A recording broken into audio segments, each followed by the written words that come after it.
that shows that this arrive shows that how it should be there. Now these are the steps basically, and that is applicable for all. Example, for project, those who will go for M-Pharma, for everybody. You should have that, you should go for the literature search first, then there are various various ways by which you can search. That is, it can be Medline, Toxline, PubMed, then there are many such literature engines are there, which will give you the best search, and accordingly we tried with the Google Scholar, and then accordingly we go for that, check the literature, check about the scientific method, what are the methods which are available to do your studies. So in that you have very important things are, you select the proper method, observation and description of the phenomena, formulation of the problem statement and hypothesis, then use of hypothesis to predict the results of new hypothesis. I told you null hypothesis and alternative hypothesis. So it are the hypothesis and the performance of method or the procedure to test the hypothesis. So basically three things is there. Observation means basically to identify the problem. What is the problem? Example, we have decided for projects, isn't it? What we have decided, that we are selecting, and we are selecting either a chemical compound, as a natural extract, as any compound, and we are working on it. We have to find out whether that, and it is believed that the person believes or the researcher believes that this drug is having such and such kind of effect. Now if it is such kind of effect, so we have to analyze it. So that is what is the problem. Now we have got, first thing was a problem, that is observation. Somebody felt that the current drugs for hypertension, asthma, diabetes, whatsoever it may be, they are not that good enough, and therefore the person thinks that either the new chemical synthesis, new product from microorganism, new agent from natural things, herbals, etc. If the person thinks, so this is what the observation, and this is the description of scientific phenomena, that condition at this moment there is a need of a new drug in that particular class, and it is expected that this drug will be fulfilling that condition, which would be ideal, because the existing drug either are costly, they are having adverse effect, or they are not very effective, whatsoever it may be. So you make it on that basis. Somebody is making the aims and objective of your research. The aim of objective is to screen the given drug for this and this one.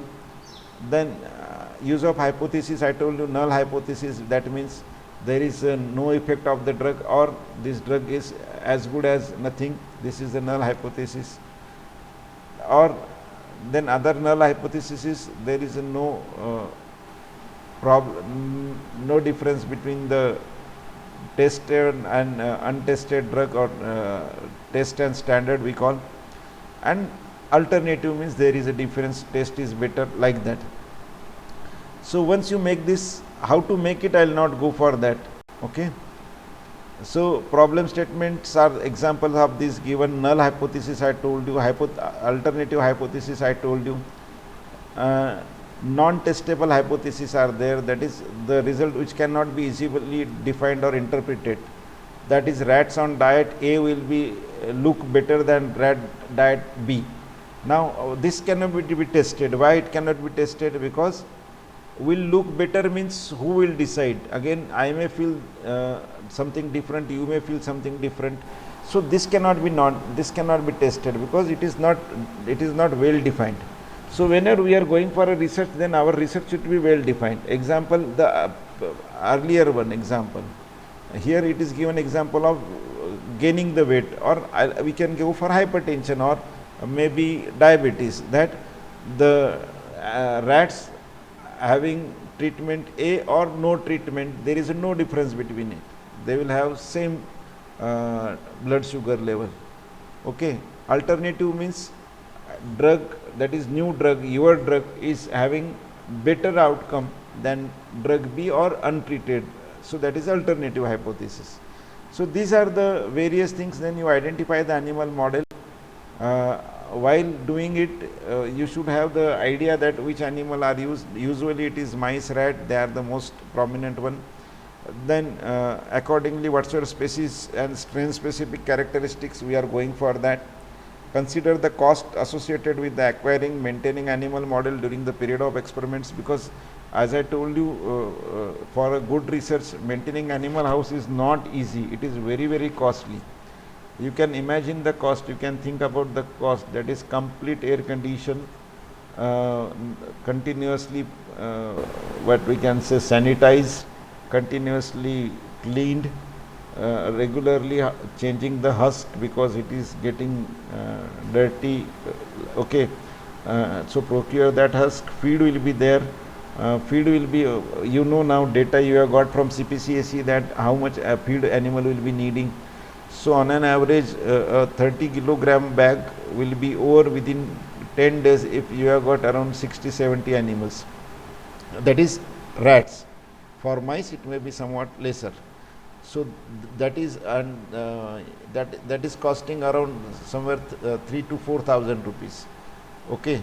So if you have to store them for longer period of time, then ACs and cages and water and food and okay maintenance and everything is there. So that is comparatively costly.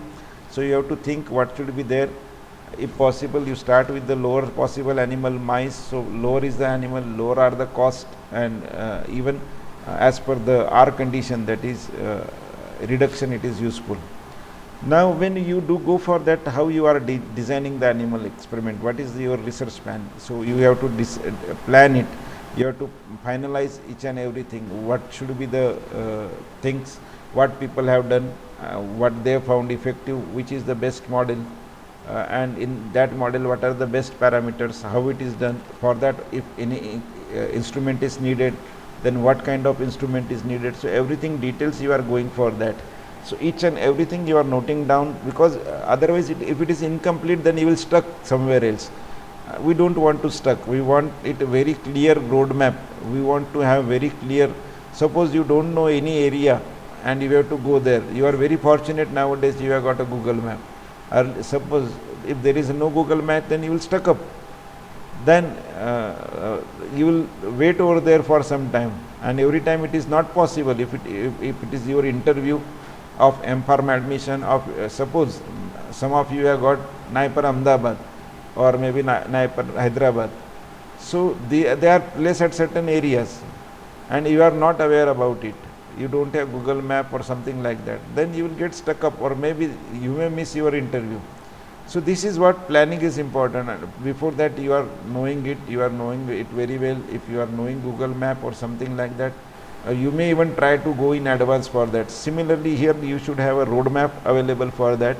Otherwise if you stuck, then you may miss a very important deadline which was been given, and then that can make a problem. So all these issues you should be going, you should be checking.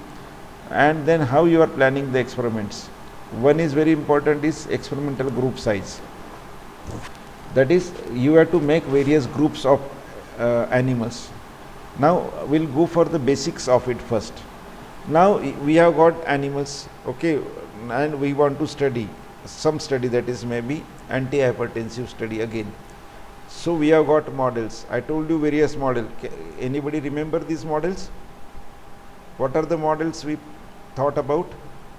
Spontaneous rat, Hello? Huh? Hello? Spontaneous hypertensive rat. Yes, very good. Spontaneous hypertensive rat, it can be one model. Okay. And how we are going to check the blood pressure? How we are going to measure the blood pressure?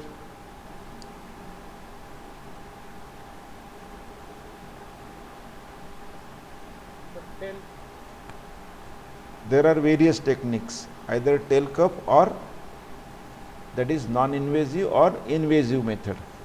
Okay. Is there any other way? Can we do it in vitro?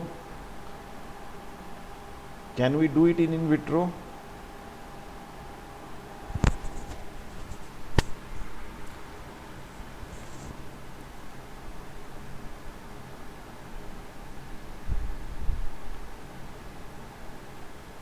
This also we discussed. Can we do it in vitro?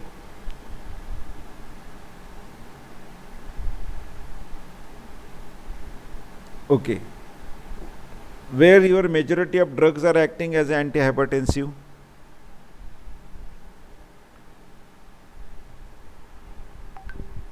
Vessels, blood vessels.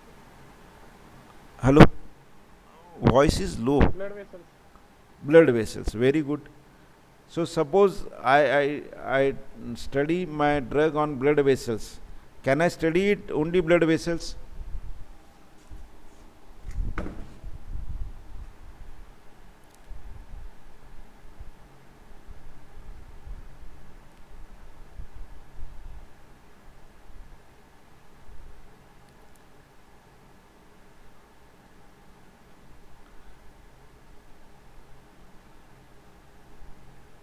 Hello?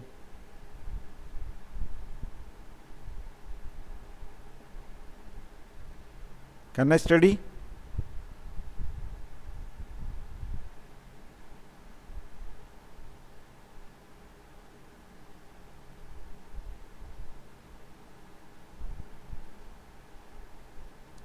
Don't worry, you can tell yes or no.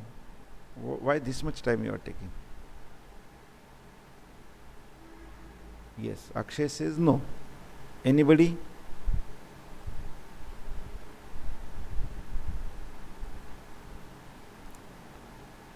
Okay. Do you take notes regularly? During hypertension, I have explained you, yes, it can be tested by in vitro method. Okay, rather it is very important model, it is also. That is, just like you have studied guinea pig, chicken ileum in your practicals. Similarly, you can put this tissue in the organ tube and you will check the contraction. And if you remember, we have taken examples where most of the students were confused. So see, remember one thing, I have got very, I remember the things very clearly, and that makes difficulty to many students. In what sense? Because I remember what I have taught, I remember what I have asked to do the things, what were the assignments I have given, and accordingly I do ask these things in examinations. And those who do not think it, or those who do not take it seriously, they definitely get a big difficulty out of it. This is what my habit is. I'll explain you now what we have discussed. Okay? Do you remember we have studied the model invasive, non-invasive? That day I told you, suppose somebody wants, they can take out and they can make the strip of the aorta or artery, and that will be mounted in the organ tube. On that basis, there were confusion in the students about alpha receptor and beta receptors. If you can recall it, you can just check it. Okay?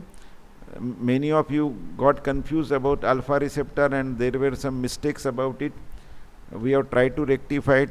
Suppose any drug, I have put the aorta strip over there in a tube and I add alpha 1 receptor agonist. What will be the action on that? What will happen to that artery?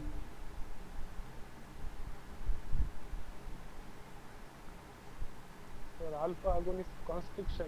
Alpha agonist will cause constriction. That artery will constrict, then what will happen to the liver?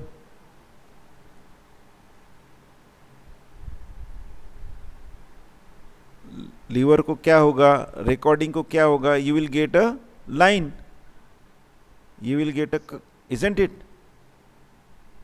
Yes, sir. Hello? Yes, sir. Yes. Okay. Now I have used 1 dose, 2 dose, whatsoever. We'll find that when I am using alpha 1 agonist at 0.1, 0.2, 0.4, every time contraction is increased. Now if I am putting my test drug into it and that is not allowing this type of contraction, then what will be my conclusion?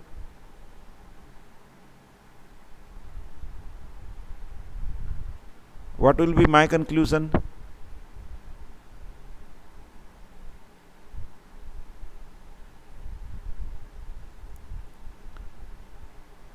You have done experiment chicken ileum? Yes, sir.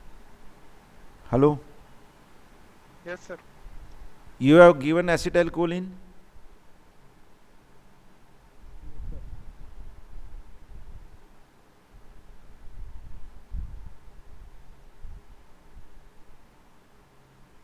अरे भाई, have you added acetylcholine into it?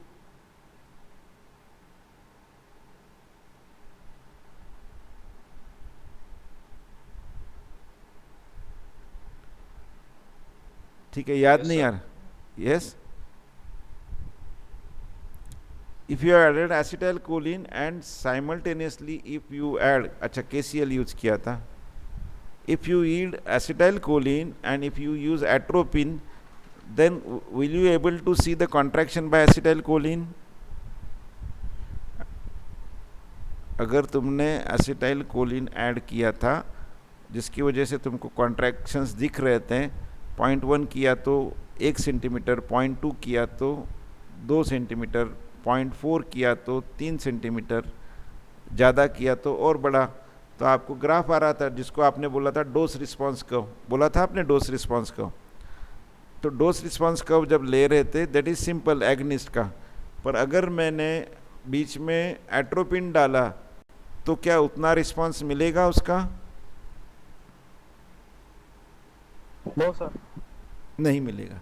तो similarly अगर मेरे पास कोई alpha 1 antagonist है ना, तो मैंने आर्टरी पे जो टेस्ट कर रहा था, मैंने आर्टरी की स्ट्रिप बनाई, उसको सर्कुलर काटते काटते काटते काटते स्प्रिंग जैसे काटते गया मैं, तो उसकी एक डोरी बन जाएगी, है ना. मान लो एक क्लोज स्प्रिंग है आपके पास, बिल्कुल बंद वाली स्प्रिंग है जो एक दूसरे से बिल्कुल वायर टच है, टेलीफोन की वायर होती है वैसे, है ना, जो पुराने टेलीफोन थे उसमें, और उसको आप एक एक एक एक एक, एक ऐसा उसको धीरे से कट करते गए तो क्या होगी, स्ट्रेट लाइन हो जाएगी. That is called as a strip. तो उस स्ट्रिप को जब अगर मैं ये करता हूँ क्या, या उसको रिंग्स करता हूँ और एक दूसरे को करता हूँ, तो जब भी वो कॉन्ट्रैक्ट होगी because of the circular muscle, तो उसके कॉन्ट्रैक्शंस मैं रिकॉर्ड करूँगा.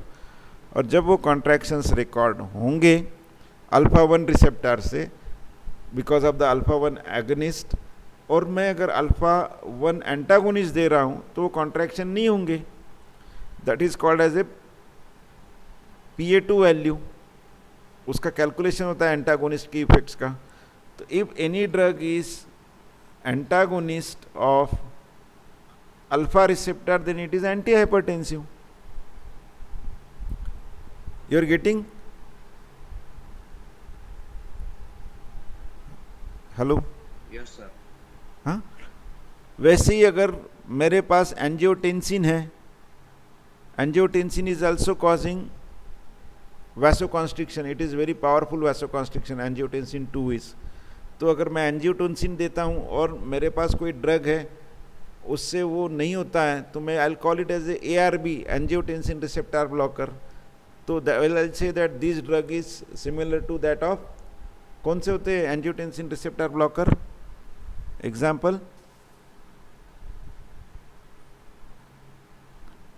Losartans. Very good. Sartans. All sartans, losartans, etc. So it will be similar to that of ARBs. This is understood? समझा कि नहीं समझा? हेलो? कि Yes, sir. इन विट्रो में भी एंटी हाइपरटेंसिव अपन कर सकते हैं और इन वायो में भी कर सकते हैं, और रादर टेक्निकली दोनों में करना चाहिए. मैंने तो ये एक ही टेक्निक बोला, ऐसे बहुत सारे टेक्निक्स होंगे जिसका अपन एक डिस्कशन बाद में करेंगे. अब what we our discussion was how we are going for that, what will be our experimentation, how you will be there. Okay, so how many animals are required for that and how this is going to be used. So for that we need a statistical consideration, and that gives the group size. Means if it is in vivo or in vitro, whatsoever kind of experiments are there, what happen is there can be anything. There are people you might have seen, even in COVID conditions. Let us take a easy example. There are people say that they said they got benefit with the remdesivir. There are people, other people say that the remdesivir has no use. There were people earlier, they were saying that there is a use of, there is a very good effect with the hydroxychloroquine, and even US President Donald Trump that time asked for hydroxychloroquine. अगर तुम ये पढ़ते हो continuous, even newspaper में आता है, I am not going for very big test, then there are guidelines that ivermectin is also good. Then people say no, there is no use of ivermectin. Now why this is happening? There are many things. One is suppose that is the design fault, we call it as a design fault. मतलब क्या है कि जिसको दिया उसने दो आदमी पे देखा, हाइड्रोक्सीक्लोरोक्विन देख के उसको इफेक्ट आया, उसने बोला भाई मैंने I have given to 2 people and they have shown good effect, they got cure. Then the other one has tried with, he has given to 10 human beings. He said that in 10 human beings, in 7 people when I have given ivermectin, they got well, no problem was there, only 3 were becoming severe and that to be recovered. So I think that it is good one. The other one went for remdesivir and he said no, I have tested with around 40 human beings, 40 cases of COVID, and out of 20 were very nicely cured. Out of that 10 were hospitalized, but yes, they were also hospitalized and they went very severe, but yes, they can recover back, and around 5-10 died. Now this is the data. You are understanding, you have to pay very good attention over here. Now he says that since 20 were saved out of 40, rather 30 were saved, 20 were very well, he said remdesivir is very good. Okay. Then the problem comes is, there is one more person, Ramdev Baba, he said that people were taking my Coronil or something like that, they were getting well. There are people from Malegaon, they said Malegaon काढ़ा लिया, हमारे लोगों ने कुछ भी नहीं लिया, remdesivir नहीं लिया, they got well. फिर न्यूज़पेपर में कुछ रिपोर्टर्स को लोग मिल गए, they said that उसको एक आदमी था, उसको हॉस्पिटल नहीं मिला, वो घर के घर ठीक हो गया. This all report you might have read, newspaper जो पढ़ता है, पढ़े कि नहीं पढ़े? हाँ सर पढ़े. You have read or not? किसी ने पढ़े क्या? एक कोविड के सभी ऐसे अलग अलग स्टेटमेंट्स पढ़े किसी ने? You are healthcare student and you are supposed to be aware about all this. Now the conclusions become difficult. Conclusion, why it becomes difficult? Because अगर रामदेव बाबा ने कोरोनिल से भी कुछ पेशेंट को अच्छा किया है, तो फिर क्यों हम लोग माने कि हाइड्रोक्सीक्लोरोक्विन से 4 पेशेंट अच्छे हो गए थे? हो सकता है वो ऑलरेडी कुछ लेते होंगे. अगर एक आदमी बोलता है कि मेरे को कोई ट्रीटमेंट नहीं मिली, आई गॉट वेल, मुझे कोई दवाई की ज़रूरत नहीं पड़ी, मैं ठीक हो गया, तो हो सकता है कि वो हाइड्रोक्सीक्लोरोक्विन वाले भी वैसे ही होंगे. या अगर कोई बोलता है कि मेरे 10 केसेस थे, क्या नाम उसका, द अदर ड्रग, तो पीपल से कि उसके 10 थे, उसमें से मेरे 5 ठीक हो गए, 2 हॉस्पिटलाइज थे, वो भी ठीक हुए, 70% रिकवरी है. So everybody has done it, but whether it was scientifically done was not clear, and therefore after some time we say that no, when we go for still more studies we find that it has no role, or remdesivir is not effective, or like that. Now why this happens, as I told you, we call it as a design flaw. Design flaw means we have to have the sufficient number of data, because there can be people who are having very good immunity, they do not need drug. There are people whose immunity is not good, almost looking same, you do not know internally, so there is a difference between them. Okay. Now if by chance we get the group of people who were having less immunity, then maybe you will find that even though drug was given, they were not saved, or they went with all more difficulties. The person who were having very good immunity, even though they had difficulty, but they covered it up, and then that makes a problem. So for that you need to have a proper mix of people. So we call them as a, here if it is animal, then we should have a proper mix of animal. Okay, this should be taken unbiased. One animal study cannot be trusted, so there should be some quantity of animals or some quantity of observations, some quantity of reports to be taken, and that is finalized by statistics. तो ये statistics का जब chapter रहेगा तो ये तुम लोग note करके सर से क्वेश्चन कर लेना कि सर ये how to make the group size कैसे होगा, एक्सपेरिमेंटल डिज़ाइन में स्टैटिस्टिक्स कैसा करता है. So for that there are various statistical test. Usually जो बिग इंडस्ट्री हैं वो स्टैटिस्टिशियन को कंसल्ट करती है, जो क्योंकि उसका अगर गलती हो गई तो स्टैटिस्टिक्स में दूसरे किसी एक्सपर्ट ने पकड़ लिया तो उसकी पूरी मेहनत, उसके पूरे पैसे, उसकी everything went off, everything has affected. तो he will not take that risk and therefore will go for the experimental design कि how many number of animals should be taken. Okay, usually you will find that in most of the studies in our preclinical, जब इन vivo studies है तो अगर chemical biochemical studies है, जैसे liver function की है या डायबिटीज़ की है या और कोई है, तो usually people go for 6 animal एक ट्रीटमेंट के लिए. One type of treatment we go for 6 animal. पर अगर सेंट्रल नर्वस सिस्टम पे स्टडी जब होती है, like depression or maybe क्या बोलते हैं उसको, schizophrenia, depression, then various such models, तो उसमें it is people go for at least 10 animals. ठीक है. So this is how, and this is since long whatsoever statistician has found, and many researchers they are sticking to it, that around I have referred maybe 50-60 journals, articles. Everybody says that n, that is called as n, that is number of observation is called as n in statistics. So n is equal to how much, that is called as a statistical this number of observations. So this number of observation that should be there, how much animal should be there. Now selection is again important. अभी मैंने as we discuss we should take 6 animal for a particular treatment. एक treatment है, मान लो मेरा जो standard drug है उसके लिए 6 एनिमल लिए, मेरा जो टेस्ट ड्रग है, नया ड्रग है, उसके लिए 6 एनिमल लिए. बराबर है. मैं होशियार हूँ, मेरे को सामने वाला पैसे दे रहा है, टेस्ट वाला, वो बोल रहा है कि अच्छे अच्छे बताओ, अच्छा रिजल्ट रहेगा, मेरा एग्जिस्टिंग ड्रग से मेरा ड्रग अच्छा है तो मेरा मार्केट में जल्दी जाएगा, पेटेंट में ड्रग रहेगा तो बहुत पैसे मिलेंगे मुझे. So definitely I want it.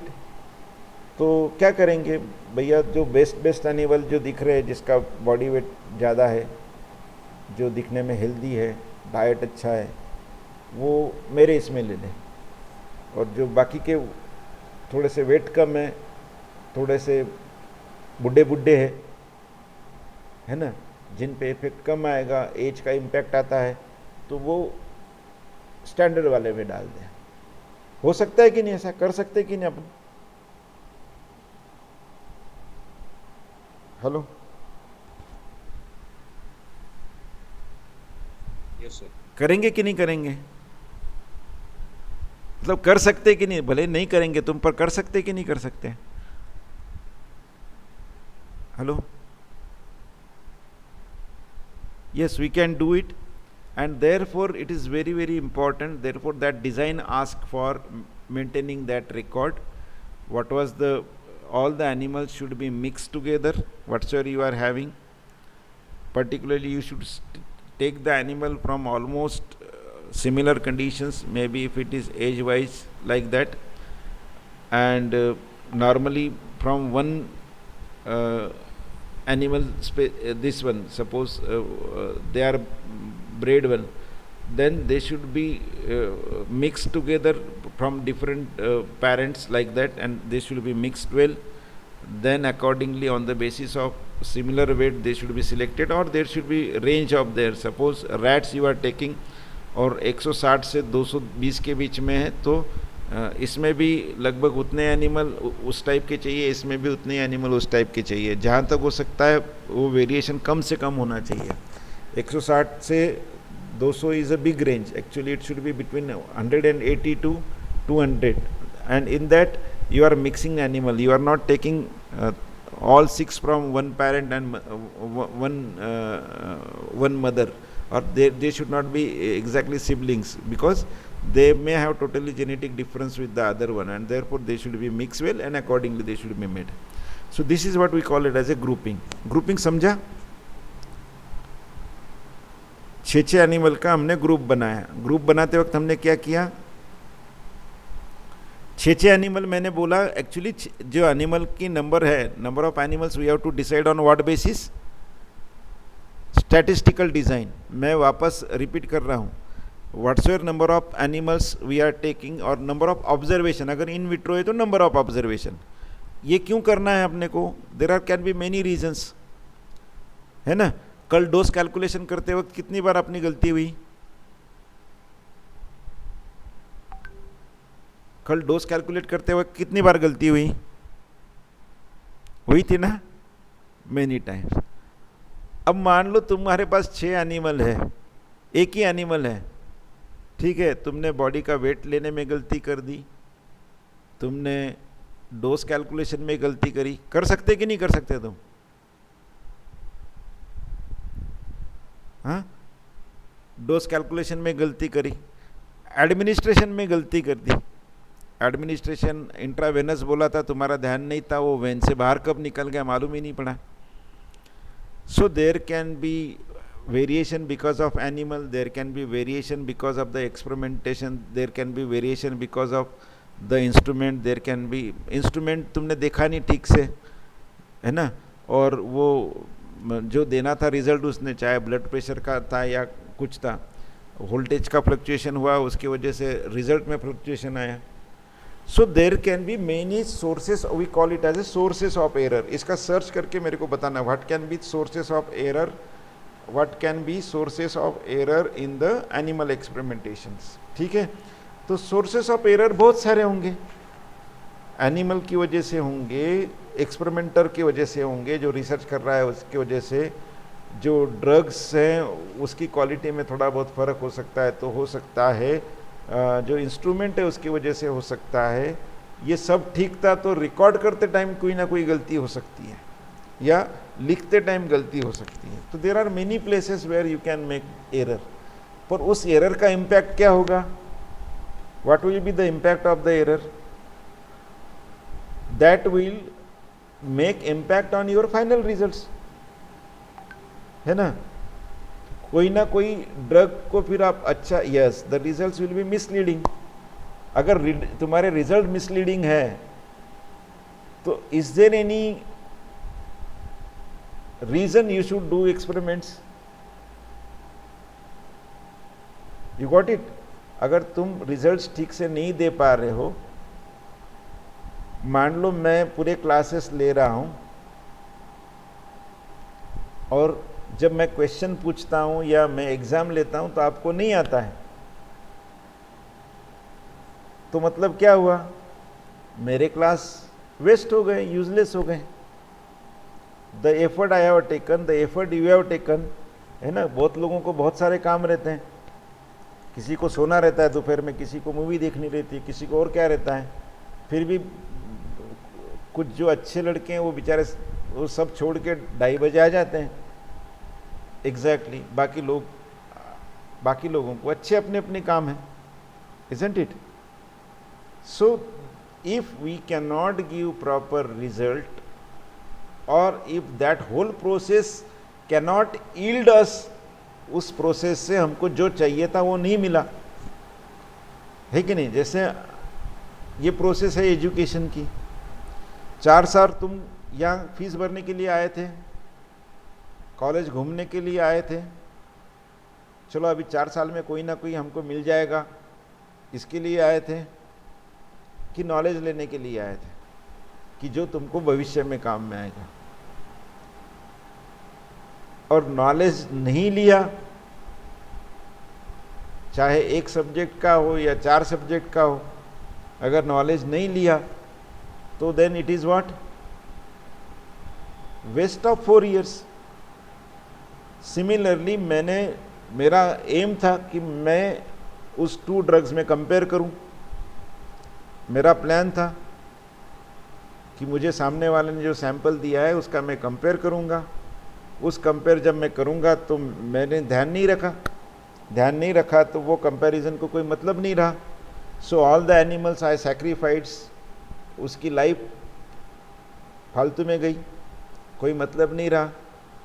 मेरी मेहनत गई, मेरे केमिकल्स गए, सामने वाले को टाइम पे रिजल्ट चाहिए था, उसको कहीं सबमिट करना था, उसने मुझे जो गाली दी वो अलग से। You are understanding the consequences of poor design. I am telling all this are the consequences of poor design. If I can make the design well, then I'll make everything in a better way, so that my results will be better, they will be accepted, and people will trust me, people will trust my research, people will trust my abilities. Otherwise, if I am continuously producing misleading results, then it is useless. Corona period है, Covid है, online test होती है, बामू की exam online होती है ना? लोगों को 90%, 98% तक आते हैं। और जब कोई सवाल पूछता है या इंटरव्यू में सवाल पूछता है तो उनको नहीं आता है। This can happen, no? So this type of results are also misleading results, and then that makes a more negative impact about the person. उस पर्सन के बारे में तो मेरे पास कोई आएगा ही नहीं कि यार इसके बार बार रिजल्ट जो आते हैं कोई एक्सेप्ट नहीं करता है इसके, that is useless fellow. So this will happen, and therefore design is very important. So I should know how many animals I should take. If my research is of this time, I will get that idea from the previous results, उससे मिलेगी. अब मैंने कहा कि भाई Covid की अपन example दे रहे थे कि एक ने कहा हाइड्रोक्सीक्लोरोक्विन बहुत अच्छा है, 3 लोगों को दिया, तीनों ठीक हो गए. पर 3 के बाद अपने पास डेटा नहीं था. एक ने बोला इवरमेक्टिन 10 लोगों को दिया, 10 में से 5 तो बिल्कुल ठीक हो गए और 2 को हॉस्पिटलाइज या 3 को हॉस्पिटलाइज करना पड़ा, वो भी ठीक हो गए, शायद 2 की डेथ हो गई. फिर कंपैरेटिवली कोई ने रेमडेसिविर की है, मैं वापस रिपीट कर रहा हूँ so that you can understand. और फिर बाद में एक क्या बोला कि भाई मेरे पास ऐसे कितने लोग मैं जानता हूँ, 10-15 लोग मैं जानता हूँ जिनको कोई ट्रीटमेंट नहीं लगी, they got well. So there is every chance कि वो 10 लोग कैसे थे जो 3 के 3 आपने हाइड्रोक्सीक्लोरोक्विन को दिए थे, वो 3 वैसे के वैसे थे तीनों को कि हाइड्रोक्सीक्लोरोक्विन का इफेक्ट है कि नहीं है मालूम नहीं, बट दे वेर गुड. आप समझ रहे हो, you are getting what I mean to say. So people say that we should have controls, we should have some animals which are there, which are available as a control. So these controls are helping us to understand what is actually the condition, है ना. if treatment किसी को नहीं दिया तो उस animal को क्या हो रहा है ये मालूम पड़ेगा. So we should have different controls, and we have different controls. We'll go for that. Example of this first is a positive control. So positive control groups where changes are expected. The positive control acts as a standard against which the difference is measured. Example is a toxin which is administered to animal and that causes reproducible physiological changes, and the treatment can be used to determine whether this alteration can be prevented or curated. So this is the positive control. They are also used to demonstrate a response can be detected. So what is positive control? Hypertension, एक animal में मैंने chemical दिया, there is one model, it is called as a DOCA salt model. DOCA is analog of aldosterone.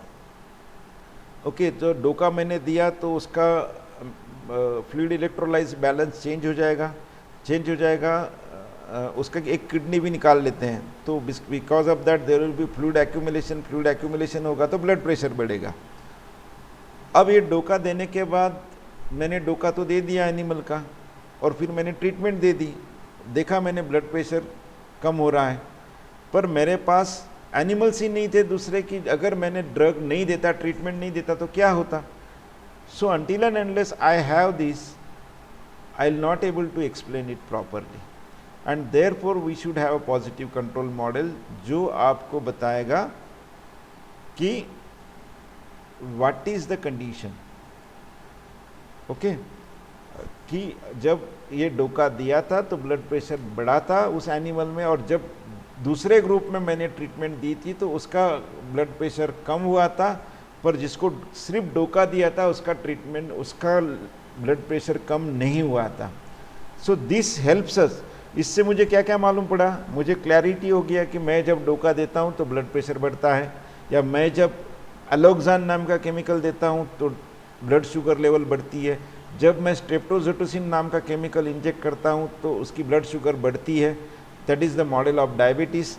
Okay, और जब मैं उसके लिए metformin देता हूँ तो वो कम हो जाती है, that is the so I need a control so that I can understand कि वाकई में उस एनिमल में मॉडल इस्टेब्लिश हुआ है कि नहीं हुआ है, उसमें डायबिटीज़ हुआ है कि नहीं हुआ है, हाइपरटेंशन हुआ है कि नहीं हुआ है, क्या बोलते हैं उसको, any other condition whether has been induced और नॉट, ये मुझे मालूम पड़ेगा जब मेरे पास ये कंट्रोल रहेगा। और जब मैं कंट्रोल से कंपेयर करूँगा, हो सकता है उसका 8 दिन के बाद ब्लड प्रेशर ऑटोमेटिकली नीचे आ गया, या इन्फ्लेमेशन ऑटोमेटिकली नीचे आ गया, कुछ नहीं करना पड़ा, फिर मैं बोल रहा हूँ छाती ठोक के कि मेरे ड्रग से देखो 6 दिन में ब्लड प्रेशर कम हो गया, है ना। बट देन किसी ने देखा कि यार ऐसे भी कम हो जाता है, तो तेरे ड्रग का क्या किया। You are getting this, you are understanding this. So we have to, या मैं बोलता हूँ मेरे क्लास में जो अटेंड करते थे उनको बहुत अच्छे मार्क मिले, क्योंकि मैं पढ़ा रहा था, वो पढ़ रहे थे। बाद में मालूम पड़ा कि अभी जो कुछ 30-32 बच्चे, 28-30 बच्चे दिख रहे हैं मेरे को। बाद में मालूम पड़ा कि इन बच्चों से उन बच्चों को ज़्यादा मार्क मिला। तो that means I cannot boast मेरे टीचिंग की वजह से इनको मार्क पड़े, है ना। जब तक इन दोनों में कंपेयर नहीं होगा कि जो बच्चे रेगुलरली मेरे क्लास में बैठते थे उनको कैसे मार्क पड़ रहे और जो बच्चे बिल्कुल नहीं बैठते थे उनको क्या position I, so that cannot be compared. दस that for that proper comparison we should have the process. You are understanding? समझ रहा है कि नहीं समझ रहा है?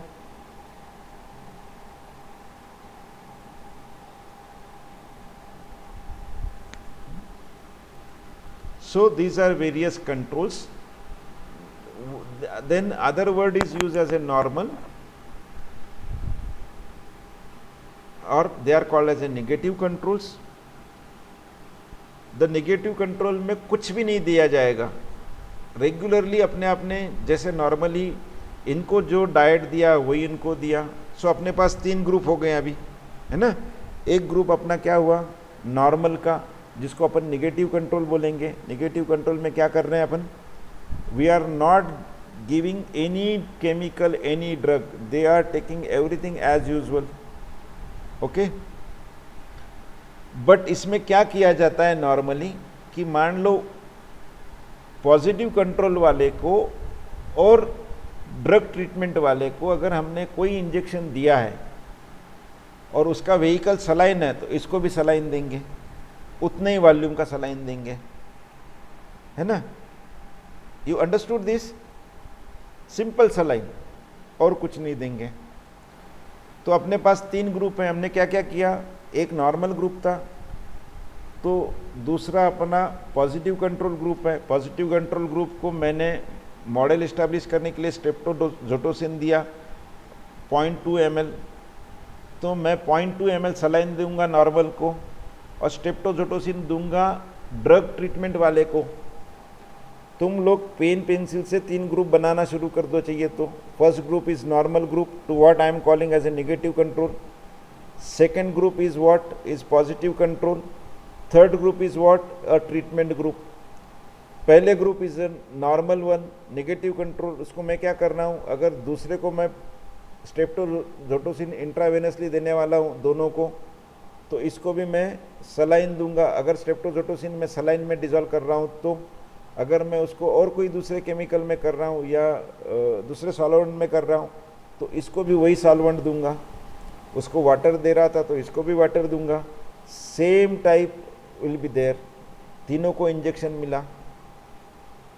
ओके, देन उसको ओरल ट्रीटमेंट दिया उसको. तो जो ट्रीटमेंट वाले को था उसमें मैंने मेरी जो ड्रग की पाउडर थी वो ओरली दी, मैंने मिक्स करके सलाइन में या डिज़ोल्व करके ओरली उसको पिला दी मैंने. ओके, या वो बहुत डिफ़िकल्ट था डिज़ोल्व करने में, तो उसको मैंने बहुत अच्छा सस्पेंशन बनाया और वो सस्पेंशन मैंने बना के उसको ओरली एडमिनिस्टर कर दिया.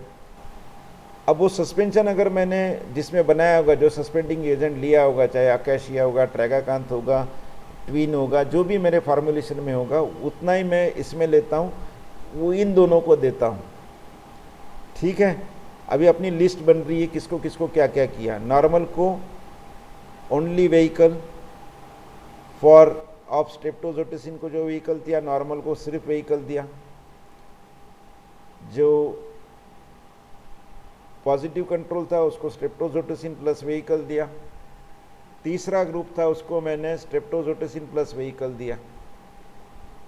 फिर जो ट्रीटमेंट वाला ग्रुप था उसको स्ट्रेप्टोजोटोसिन तो दिया ही दिया था मैंने. इसके साथ मैं और क्या दे रहा हूँ, उसके साथ मैंने ड्रग दिया, आइदर सॉल्यूशन फॉर्म या suspension form.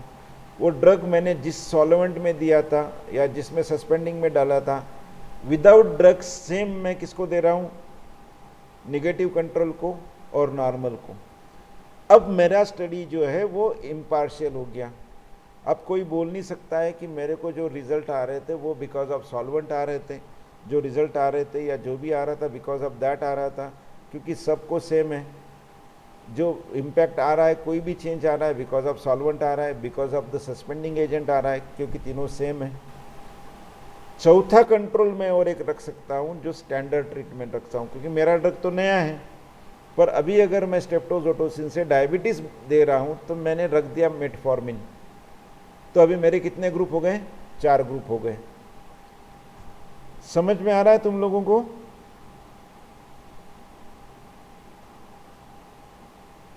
Hello, you are getting this? मेरा चौथा ग्रुप हो गया मेटफॉर्मिन का. मेटफॉर्मिन में भी मैं क्या करूँगा, सेम करूँगा. That is same number of animals of same size, same body weight, okay, same age probably, and I will give same thing, that is same streptozotocin, same metformin same as a standard drug in same condition. Now this metformin is there, now I can compare.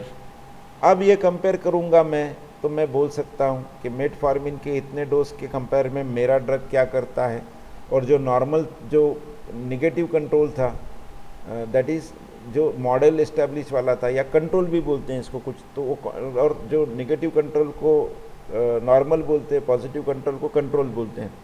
So at various places you will find this. Usually positive control is only called as a control, while negative control is called as a normal rat, because it is not having any kind of thing. तो ये क्यों किया मैंने normal, कि हो सकता है कि एनवायरनमेंट के कारण से, मेरे डाइट के कारण से ही कुछ चेंज आ गया उसमें, जो मॉडल में आ गया या इसमें आ गया, है ना. या तो ब्लड शुगर बढ़ गई, तो इसकी भी बढ़ गई ब्लड शुगर, अपने आप बढ़ गई क्योंकि मेरा डाइट में कोई फॉल्ट था. तो ये मुझे मालूम पड़ेगा. And therefore all these controls are made. One more name is given, that is called as a sham control. Sham control means what? Particularly अगर मैंने कहा invasive blood pressure measurement. Invasive blood pressure measurement में क्या होता है? I told you we have to do a surgery. और जो एक आर्टरी आती है कैरोटिड आर्टरी, कैरोटिड आर्टरी में जो हार्ट से ब्रेन की तरफ सप्लाई करती है, उसमें बहुत फाइन छोटा कट करके एक ट्यूब डालनी पड़ती है. Very very skillful procedure it is. बहुत डिफ़िकल्ट प्रोसीजर है। सो दैट इज़ डन, और उसमें एक सेंसर होता है जो प्रेशर सेंस करेगा, उस आर्टरी में से जो ब्लड जा रहा है वो कंटिन्यूस सेंस करेगा। वो सेंस जैसे जैसे सेंस होगा वैसे वैसे उसका ब्लड प्रेशर वो मेज़र करते जाएगा। This is known as a invasive. अब मैंने क्या किया, इन्वेजिव करने के लिए उसके जो नेक का एरिया है, नेक के एरिया में मैंने किया, उसका ट्रैकिया के बिल्कुल नज़दीक से ये कैरोटिड आर्टरी पास होती है, तो मैंने ट्रैकिया और ट्रैकिया के पास वाली कैरोटिड आर्टरी को एक्सपोज किया। वो ऑलरेडी टिश्यू में एम्बेड होती है, तो उस टिश्यू को मैंने थोड़ा सेपरेट किया, एनिमल को एनेस्थेशिया दिया, ओके। और एनेस्थीसिया देने के बाद मैंने किया, अब मैंने कितने सारे चीज़ें की जो नॉर्मली मैं नॉर्मल एनिमल में नहीं कर रहा था। मैंने उसको एनेस्थीसिया दिया, नॉर्मल को नहीं दिया। मैंने इसकी सर्जरी की, सर्जरी की मतलब वुंड आई मतलब उसके लिए इन्फ्लेमेशन की प्रोसीजर शुरू हुई, कोई ना कोई केमिकल्स रिलीज होंगे, साइटोकाइंस रिलीज होंगे जो नॉर्मल में नहीं थे। अब ये सब चीज़ें मेरी इक्वल नहीं हो रही है, तो मुझे नॉर्मल को भी करना पड़ेगा, है ना। मुझे नॉर्मल को भी ऐसा करके देखना पड़ेगा कि जितनी देर 4 घंटे का अगर मैं एक्सपेरिमेंट करता हूँ तो नॉर्मल को 4 घंटे में ब्लड प्रेशर में क्या होता है अगर मैं ऐसी सर्जरी करता हूँ तो, या नॉर्मली सर्जरी की तो मेरे क्या ये आती है, that is called as a sham control. तो जहाँ जहाँ सर्जरी की जाती है we call it as a sham control, and it is mimic a procedure treatment without actual use of procedure और टेस्ट सब्सटेंस। ठीक है, यू अंडरस्टूड ऑल दिस? ये चीज़ें समझ में आई? Hello, so these are various controls. अब ये चीज़ें सब तुमको तुम्हारे प्रोजेक्ट्स में जो लोग एक्सपेरिमेंटल फार्माकोलॉजी का प्रोजेक्ट जिस भी टॉपिक पे करना चाहेंगे ये सब चीज़ें आनी चाहिए। Already I have shared all this on the classroom link, तो तुमको कोई दिक्कत नहीं होनी चाहिए। Okay, I hope it is clear, समझ में आ गया वेरियस कंट्रोल्स। हाँ, व्हीकल कंट्रोल भी मैंने बोला आपको कि अगर मैं सलाइन देता हूँ तो सलाइन, अकेशिया देता हूँ तो acacia, that is called as a vehicle control. Comparative control मतलब साथ में मेटफॉर्मिन रखा हो, कंपैरेटिव कंट्रोल। रैंडमाइजेशन मैंने कहा कि सिलेक्टिवली एनिमल जो है मैंने अच्छे नहीं लिए, मैंने एनिमल को मिक्स करके एक मतलब अच्छा एनिमल एक स्टडीज़ को खराब दूसरे स्टडी को ऐसे नहीं किया, सब एनिमल को मिक्स करके मैंने टेंटेटिवली लिए जो कि ग्रुप की साइज़ को, और जो अगर मैं लूँगा बॉडी वेट बहुत ज़्यादा वेरिएशन नहीं होगा, सब ग्रुप का सेम होगा, एज सब ग्रुप का सेम होगा। अगर इसमें 3 मेल लिए तो उसमें भी 3 मेल लूँगा, पर रैंडमली लूँगा कि इस केज के 3 स्टैंडर्ड को, इस केज के 3 क्या बोलते हो टेस्ट को ऐसा नहीं करूँगा, पहले सब मिक्स करूँगा और उसमें से लूँगा। That is called as a randomization. ठीक है, so this is what very important. You go through this, very good article it is, and I think it should help you.